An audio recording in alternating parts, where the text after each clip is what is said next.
तो नमस्कार दोस्तों, आज हम देखने वाले हैं कि हमारे जम्मू कश्मीर यूटी में जो एक बहुत बेहतरीन पोस्ट रहती है यानी कि जेई जूनियर इंजीनियर, उनकी सैलरी जो है वो कितनी रहती है। और काफ़ी जो वीडियोस ऑलरेडी मैं अपलोड कर चुका था, स्टूडेंट्स के कमेंट बार बार ये आ रहे थे कि सर जेई सिविल की जो सैलरी स्लिप है वो हमारे साथ डिस्कस करिए। तो जिस तरह से मैं ये जेई सिविल की सैलरी स्लिप डिस्कस करने वाला हूँ आप सभी के साथ, इसी तरह से आपको मालूम होगा कि मैकेनिकल डिपार्टमेंट में भी जेई होते हैं जूनियर इंजीनियर्स। सिमिलरली दूसरे डिपार्टमेंट्स में, इलेक्ट्रिकल डिपार्टमेंट में भी जेई होते हैं जूनियर इंजीनियर्स। और ये सभी जो है ये पीडब्ल्यू डिपार्टमेंट हो गया या आरडीडी डिपार्टमेंट्स हो गए, पब्लिक वर्क डिपार्टमेंट जो होता है ये वहाँ पर वर्क करते हैं। ये जो मैं सैलरी स्लिप आपके साथ डिस्कस करने वाला हूँ ये जेई सिविल की है। और इस सैलरी स्लिप को देखने के बाद आपको खुद ब खुद आइडिया मिल जाएगा कि जो जेई मैकेनिकल है उनकी भी सैलरी जो है वो ऑलमोस्ट इतनी ही रहेगी। एंड जेई इलेक्ट्रिकल अगर बनता है कोई तो उसकी सैलरी जो है वो भी ऑलमोस्ट इतनी ही रहेगी। बिकॉज मैं ऑलरेडी आपको बता चुका हूँ कि we just have to focus on the basic pay. Basic pay से ही हमें अंदाज़ा हो जाता है कि टोटल सैलरी उसकी कितनी रहेगी। और अगर किसी दो पोस्ट के ऊपर बेसिक पे जो है वो सेम है और अलाउंसेस भी ऑलमोस्ट सेम ही रहते हैं, तो इसलिए जो टोटल सैलरी है वो भी ऑलमोस्ट सेम ही रहती है। सिर्फ एक मैंने आपको बताया था कि जो पुलिस डिपार्टमेंट में पोस्ट रहती है वहाँ पर उनको 2.5 डे सैलरी ज़्यादा मिलती है, because they work on weekends also, they work on Sundays and other festivals also. तो आइए दोस्तों देख लेते हैं बिना समय गवाए कि क्या सैलरी रहती है जो एक बहुत इंपॉर्टेंट पोजीशन है हमारे JNK यूटी में, जेई सिविल उनकी। तो ये मैंने अपने एक फ्रेंड की सैलरी स्लिप जो है वो मंगवाई है। Employer name has been hidden, ये जुलाई के महीने की सैलरी स्लिप है। प्लेस ऑफ पोस्टिंग नौशहरा में ये पोस्टेड है। एंड डेजिग्नेशन अगर आप ध्यान से देख पाओगे तो जूनियर इंजीनियर जो है उनकी डेजिग्नेशन है। और नीचे अगर आप आ जाएंगे तो पे स्केल के ऊपर आपको जो मेन पॉइंट है फोकस का वो यही है, पे स्केल कितना है। तो लोअर लिमिट आप देख लीजिए 35,400। ये ना ही लेवल 4 की पोस्ट का है जो 25,000 के करीब था, ना ये लेवल 5 की पोस्ट का है जो 29,000 के करीब था, ये लेवल 6 पोस्ट है। तो यहाँ से अब आपको सभी लेवल्स के बारे में जो जानकारी है वो मिल जानी चाहिए। This is level 6 post. मेरे हिसाब से JKPSI की भी जो सैलरी स्लिप थी, पे स्केल वहाँ पर भी लेवल 6 का ही था। चलिए नीचे आते हैं दोस्तों। मैंने आपको बताया कि मेरा फ्रेंड है, ये जितना मुझे याद है 2016 या 17 तब ये अपॉइंट किए गए थे। 2016 या 17 में, आज तो 6-7 साल हो चुके हैं। इसीलिए इनको बेसिक सैलरी में आप देख रहे होंगे बहुत सारे इंक्रीमेंट्स लग चुके हैं। और 35,400 जो बेसिक सैलरी इनकी रहती थी वो बढ़कर 52,000 रुपये हो गई है। तो इसलिए मैं आपको इस पूरी सैलरी स्लिप के बारे में जो पॉइंट्स हैं इंपॉर्टेंट वो ज़रूर बता देता हूँ। बट हम इसके अकॉर्डिंगली ये नहीं चेक करेंगे कि जूनियर इंजीनियर अगर हाल ही में कोई पॉइंट होता तो उसकी सैलरी कितनी होती है। इसीलिए मैंने खुद कैलकुलेशन करके अगर आज के टाइम पर कोई जेई लगता है तो उसकी सैलरी कितनी रहती है वो कैलकुलेशंस बनाई है, हम उसके ऊपर गौर फरमाएंगे।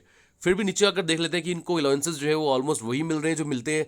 आपको मालूम होगा कि डीए डेनर्स अलाउंस तो मिलता ही है, HRA भी मिलता है, मेडिकल अलाउंस भी मिलता है, ट्रैवलिंग अलाउंस भी मिलता है। ये चारों अलाउंसेस के बारे में आपको जानकारी है। हाँ, ये बॉर्डर अलाउंस क्यों मिल रहा है 250 रुपये का? बिकॉज नौशहरा में वर्क कर रहे हैं, माइट भी जो बॉर्डर एरियाज है वहाँ वर्क कर रहे होंगे तो 250 रुपया मिल रहा है। मिनिमल चार्जेस है ये, मिनिमल अमाउंट है ये, तो इसका कोई फर्क पड़ना नहीं वाला। और NPS की डिडक्शन होती है, आपको ये भी मालूम है।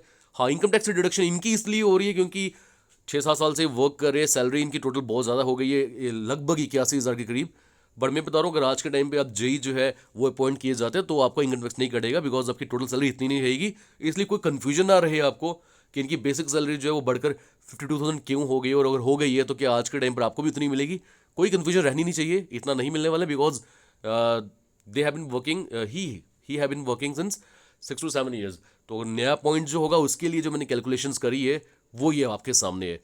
और बहुत सारी चीज़ें आपको यहाँ से और भी क्लियर हो जाएंगी कि कैलकुलेशंस जो है वो किस तरह से की जाती है। मैंने आपको बताया था एक सेपरेट वीडियो बनाकर मैं आपको how to calculate DA HRA MA TA ये सब बता दूंगा। बट इनके लिए भी मैंने कुछ सी हद तक बताने की कोशिश की है। तो आप देख लीजिए junior engineer salary slip basic पे मैंने आपको बताया 35,400 थी। अब डीए डेनर्स अलाउंस जो पहले 34% था, ये भी टाइम टू टाइम अपडेट किया जाता है डिपेंडिंग अपॉन क्या इन्फ्लेशन रेट चल रहा है और कितनी महंगाई जो दर है वो बढ़ता जा रहा है। इसीलिए डीए जो है वो भी वक्त के साथ बढ़ता रहता है। फिलहाल के लिए जो डीए चल रहा है वो 42% चल रहा है। और यही 42% जब 35,400 के ऊपर लगाओगे तो it comes out to be 14,868। तो उम्मीद करता हूँ ये क्लियर हो गया आपको। डीए जो है वो 14,868 रुपये का है, 42% लगाया जाता है। HRA के ऊपर आ जाते हैं। देखो HRA means what, it means housing rent allowance. When you work in main cities, जैसे जम्मू सिटी में कोई वर्क कर रहा है, श्रीनगर सिटी में वर्क कर रहा है, खर्चा वहाँ ज़्यादा है, घर के किराए वहाँ ज़्यादा है, इसलिए HRA उनको ज़्यादा मिलता है। कहीं पर अगर आप गांव के इलाके में वर्क कर रहे हो वहाँ HRA कम भी हो सकता है। तो ये डिपेंड करता है, ये वेरी करता है। 9% भी होता है, 18% भी होता है, 27% भी होता है। मैं मान के ये चलता हूँ कि ये नॉर्मल सिटी में वर्क कर रहे हैं तो इनका जो HRA है वो 18% भी अगर हम लगा कर चले तो 6,372 रुपये जो है इनका एचआरए मिलता है। किस पे लगाना है? 18% बेसिक पे के ऊपर। मेडिकल अलाउंस मैंने आपको ऑलरेडी बताया था, वो फिक्स रहता है 300 रुपये का। ट्रैवलिंग अलाउंस जो है अप टू लेवल 8 पोस्ट तक, लेवल 2 3 4 5 6 7 8 पोस्ट तक 2556 रुपये ही रहता है। तो ग्रॉस सैलरी जो इनकी बनकर आ रही है वो इन सभी अलाउंसेस को ऐड करेंगे अगर हम इस बेसिक सैलरी के साथ, तो जो ग्रॉस सैलरी इनकर निकल कर आ रही है वो आप देख पा रहे होंगे 59,496। ये किसकी ग्रॉस सैलरी है? जूनियर इंजीनियर जो अभी लगेंगे। अब इसके बाद क्या होता है? डिडक्शंस होती है। डिडक्शन कितनी होती है? वो किसके लिए होती है? होती है न्यू पेंशन स्कीम के तहत, यानी एनपीएस के अंडर। और मैंने आपको बताया था वो 10% होती है, बट किसका? 10% ऑफ बेसिक प्लस डीए, या डे लिख दिया गलती से, बेसिक प्लस डीए। बहुत सारे लोगों को इसमें एक कन्फ्यूजन रहती है कि सब बेसिक का 10% ही एनपीएस डिडक्शन होता है, बट ऐसा नहीं होता। मैं बता दूं, बेसिक सैलरी जो है, जो कि यहाँ पर आपको देखने को मिल रही है 35,400, उसमें डीए को ऐड कर लो, बेसिक और डीए को ऐड कर लो, ये दोनों को मैंने ऐड किया, बन गया 50,268 रुपये। इसका जो 10% मैंने निकाला, लगभग कितना आया वो? 5,026 रुपये। तो ये डिडक्शन हो रही है एनपीएस की। नेट सैलरी कितनी निकल कर आ रही है? मैंने इसी ग्रॉस सैलरी में से, ये देखिए मैंने ग्रॉस सैलरी, ये डिडक्शन मैंने माइनस करी, उम्मीद कर रहा हूँ आपको क्लियर हो रहा होगा। तो जो टोटल इनकी नेट सैलरी निकल कर आ रही है 54,470 रुपी। तो now it should be clear to you all that अगर आप अभी हाल ही में जूनियर इंजीनियर अपॉइंट किए जाते हैं तो अराउंड 55,000 सैलरी जो है आपको हाथ में मिल जाएगी, जो कि नेट सैलरी होगी। ग्रॉस सैलरी जो अराउंड 60,000 के करीब होगी।